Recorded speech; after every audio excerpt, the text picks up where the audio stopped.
We start right here in Beijing, where the Chinese Foreign Ministry and Defense Ministry have both said that the allegations against Chinese hacker attacks are quote-unquote groundless and unprofessional. They say that cybercrime is an international problem and it should be solved through international cooperation.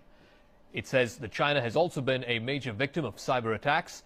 Earlier, an American security company had accused China of using cyber attacks to steal massive amounts of key information from companies that are located within the United States.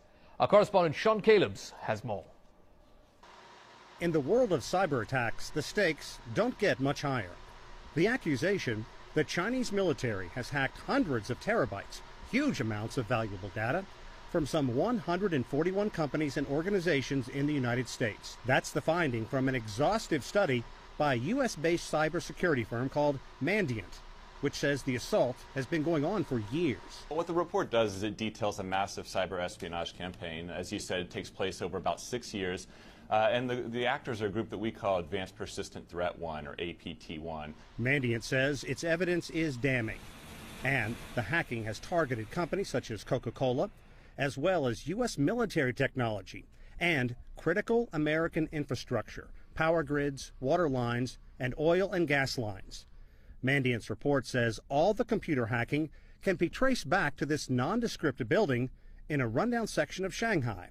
What's more, Mandiant alleges the work is being done by a super secretive section of the People's Liberation Army, or PLA, called Unit 61398. Thousands and thousands of attacks originating from one neighborhood in Shanghai in part of the PLA. Chinese officials have issued a blistering denial, calling the allegations unprofessional.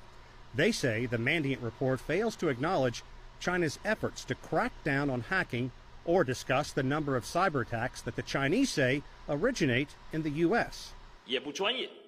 We implement strong law enforcement on cracking down on these activities.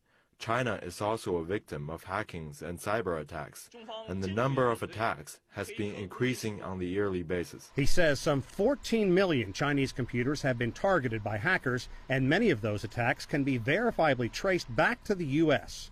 If nothing else, the very public airing of dirty laundry shines a light on what a major issue cyber theft is between the United States and China. You may wonder, if Mandiant has found a smoking gun, why don't companies call in government investigative agencies like the FBI? In simple terms, private companies don't want to expose their most sensitive inner workings to the government.